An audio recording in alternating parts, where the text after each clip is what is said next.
We can talk forever, so cut us off when we are rambling and not being helpful, please. That is exactly what my wife said on my honeymoon. Is it ruining it? This is Joe Saunders, who's also a writer and one of our producers as well. Hi. And if you're recording, I can say that I'm Mike McMahan. I'm the co-creator of Solar Opposites and the co-showrunner with Josh Bycel, one of the writers and one of the showrunners with Mr. McMahan. and our EP. Danielle, Uhlarik, writer. And then we said Joe. We introduced him first. I'm Joe. Producer, writer. Yeah. Well, I guess my first question would be, especially when it comes to writing, it seems like a lot of the shows that Roiland has, they have very simple plots that have a lot of subtext. How does that come about? You know, Justin's art style is where it all springs from. Like, he really speaks through his art, because there are few people in this world that can sit down and draw something that makes you laugh. You know what I mean? Yes. And that's our first thing, is we're like, his art style makes us laugh, but then it's our job to build this unexpected complexity, these unexpected jokes. To us, an audience that knows what's coming is an audience that changes the channel, or the app, or whatever it is. An audience that has to rewatch to catch everything and they never know what's coming, but there's still heart, there's still emotional storytelling, there's a lot of jokes.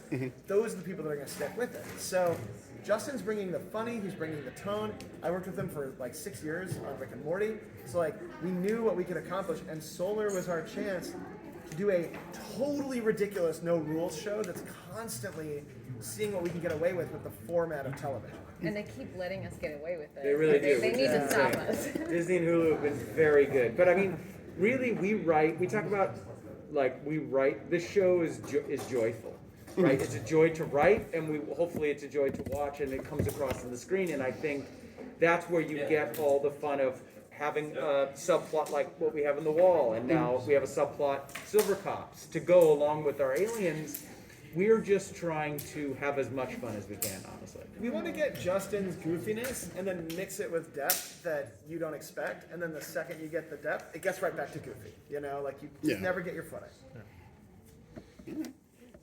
Somebody else can ask. I don't want to. I was going to ask something right now. So, in comparison to like cable and broadcast and what Rick and Morty's been on for, and Hulu, I mean, how much different is it? Because it seems like you're able to do a lot more via Hulu than you would on broadcast TV. Well, the first thing is that knowing that domestically we can binge, that we're going to drop all at once, or that for internationally, if you log in to watch an episode of Solar, you have the whole run up till whatever you have. Which even on Rick and Morty, you had to hope that somebody had happened to see an episode to understand what was going to happen next. So because we're not on linear, as they call it, we know that we can write these bizarrely serialized stories mixed in with the kind of flighty, fun, Simpsons-esque, episodic family stories. But also, we're all such fans of TV that, like, we like writing family stories, and we never get hired to write the heavy dramatic stories. So we're doing the stuff we know that we love, and then we're switching and putting on our hats of doing things that nobody would ever let us write a dramatic story like The Wall. So we're like, fuck it, let's just do it in our own show, and then we love getting to do it. But we also get to be very dirty, and we get to cuss, which is great. Coming from regular TV where we didn't get to do that for so long. That is a big perk. We're just trying to find rules to break at this point, Yeah. because Hulu supports us and Disney supports us, unless we're making fun of Bambi or Mickey Mouse or whatever, but then that's the only time they ever fight back, is they're like, no, you can't say that Winnie the Pooh has a vibrator collection, you know what I mean?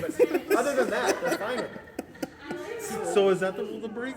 Oh, sorry. Yes. Is that the rule to break? Is like you have to go the Disney route, and once you get to them, then you. We slip in a Disney thing every once in a while. We're like, we know they know they own this. Marvel and Star Wars are... They won't let us mess with Marvel. Well, we've messed a little with Marvel. Star Wars is a pretty big no-no. But it's weird because, like, we're making fun of everything we love, and we love all that stuff. Disney owns everything we love. So, like, we just have to find that line. You know? Yeah. There was a subplot, like, in the first season, because my girlfriend introduced me to Solar Ops. So I was like, hey, watch this. The first 2 seasons, that whole subplot of the people inside the team, it blew my mind that there was a continuing narrative. Because normally most shows would be like, okay, that's just a one-off. We're not going to care. Y'all took the time out from season 1 all the way through season 2 to do that. Like, how hard was that to craft that serious? And it's a very serious narrative. Season 3 is even bigger, and season 4 is even bigger. Like, how did y'all go about crafting that serious narrative, and then you balance that with what's happening outside the tank with all the goofy stuff that's happening there? You know, well, you tell me. Okay, so we got a little greedy with the drama writing. Originally, it was just supposed to be one season, and then we were going to switch to another plot. But we loved doing this kind of like Game of Thrones kind of, escape kind of narrative in the first season that we switched it up and did like a little bit more of like a murder mystery. True Detective. True Detective in the second season. And then in the third season, we were like, well, we really would love to write like a monster movie, a horror movie. So it's like we get greedy with Like the a dramas Roger that we Corman, love. yeah. And then in the fourth season, which we've written and we're producing right now, is a Tinker Tailor Soldier Spy and very Cold War. Yeah. So we get to write all the drama that nobody pays us to write. Okay, Sean Jambroni's like, wait, we're allowed to say that? And we also get to, we get to like, because these guys, our normal cast, they are so good and so quick and so sharp and so fast that then we will cast like these drama actors, Yeah. right? The Amazing. Sterling K. Browns and the Christina Hendricks and the Alpha Molinas who are so different, and we get to have them say ridiculously stupid things. And you know what? It's actually, I think the drama stuff is easier because none of us have ever gotten to write any of that in our careers, but we love watching and consuming and reading and like I love comics and sci-fi books and so we, for the first time ever, get to write our dramas. And then when we swap over to the alien stuff, it's like, okay, it has to be funny. Season 3 had to have more heart than ever before. That's the stuff that's even harder to write because when we switch over to the drama side, it's like, oh, we just get to like cosplay as serious writers for a day and have a blast. And then we like story break 3 seasons out. So we have all of these kind of ideas that are just like waiting to go off, and we're like, wow, drama writing's easy. In a comedy, you have to end a scene on a joke. In a drama, you can end a scene on somebody Just looking feeling at something. It's Yeah. so funny. Somebody being like, And like it's so easy. Yeah. I have this wild feeling that, like, in season 5, all of a sudden it's going to be, we're going to build Main Street USA right down to the castle in the tank. Yeah. I know. Okay, thank you.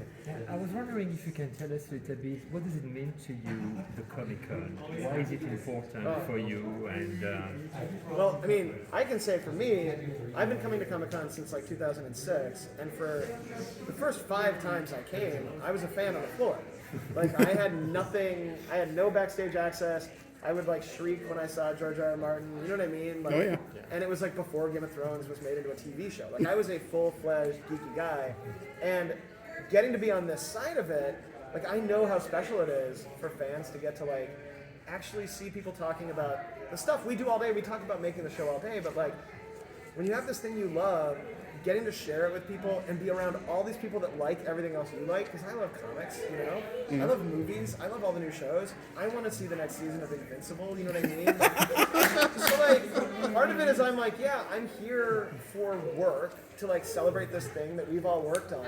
But then I'm also like, oh shit, there's all such awesome stuff down here, and I have my favorite bars I've been going to for like a decade. So like, you know, we premiered in the pandemic. When in lockdown. We came to Comic-Con before the show was even on. So we haven't, this is our first time being amongst fans and being... You saying your girlfriend introduced you to the show, that's one of the first times I've never heard somebody say that. Yeah, like when I first met her, it was like a month after us going out on a date. She was like, hey, you ever see Solar Opposites? I was like, what is that? and I was like, what is that? We've all been so good. inside this whole time that like being here with you guys and getting to hear somebody say that, I'm like, oh, this work that we've been doing for so long, somebody's cool girlfriend saw it first. Like, that's cool for us. And like, having that human connection is super important. because we have fun writing and we like the jokes, but like we want to ultimately like show it off to We people, want and then we want to hear We are so feedback. happy. I proud of mean, it. the international thing for us is huge too, right? We didn't really have that the first season or two, and now knowing that when it dropped last week, it dropped I think in 100 countries. You know, that's insane and amazing. Plus, they don't print out these cool little posters for us if we don't come down to Comic-Con. Like, Thank you guys so much. Thank you. Thank you so much. Thank you. have a good time down here. You too.